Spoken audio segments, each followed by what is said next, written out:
Inilah sejarah dan asal-usul surah Al-Falaq dan An-Nas yang menakjubkan dan jarang diketahui umat Islam. Pernahkah kalian merasa takut saat gelap datang atau khawatir dengan hal-hal jahat yang tidak terlihat? Islam telah memberikan tameng atau perisai yang luar biasa untuk perasaan itu berupa surah Al-Falaq. Surah pendek yang hanya terdiri dari 5 ayat ini memang sangat populer dan bahkan paling sering dibaca saat sholat 5 waktu. Surah ini bukan sekadar bacaan biasa, ia adalah kisah tentang perlindungan mutlak dari Allah terhadap segala bentuk kejahatan. Surah Al-Falaq bersama dengan surah An-Nas sering disebut sebagai Al-Mu'awwizatain atau dua surah perlindungan.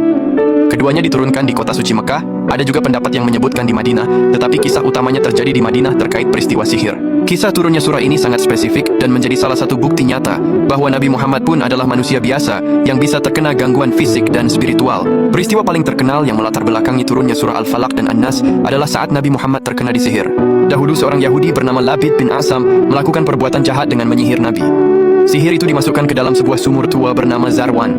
Media sihirnya berupa seberkas rambut Nabi yang diikat pada sisir, lalu diikatkan pada pelepah kurma dengan 11 ikatan simpul. Akibat sihir ini, Nabi Muhammad jatuh sakit. Beliau merasa bingung, kadang merasa telah melakukan sesuatu padahal belum, dan kondisi fisiknya melemah selama beberapa hari. Allah Subhanahu wa Ta'ala yang Maha Melindungi kemudian mengutus 2 malaikat untuk memberitahu Nabi tentang lokasi sihir itu. Ali bin Abi Thalib dan para sahabat lain diperintahkan untuk mendatangi sumur tersebut.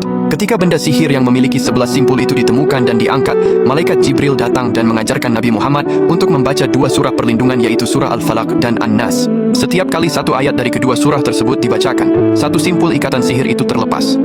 Setelah membaca lengkap 11 ayat, 5 ayat Al-Falaq dan 6 ayat An-Nas, semua simpul terlepas, dan seketika itu juga Nabi Muhammad sembuh total seolah-olah baru terlepas dari ikatan yang kuat. Jadi fokus utama surah Al-Falaq adalah memohon perlindungan dari 4 jenis kejahatan, di antaranya yaitu gelapnya malam, kejahatan tukang sihir, kejahatan pendengki, dan kejahatan makhluk secara umum. Rasulullah sendiri sangat menganjurkan umatnya membaca Al-Mu'awwizatain atau surah Al-Falaq dan An-Nas secara rutin.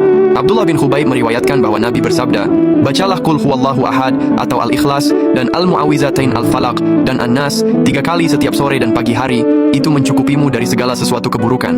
Hadis riwayat At-Tirmidzi.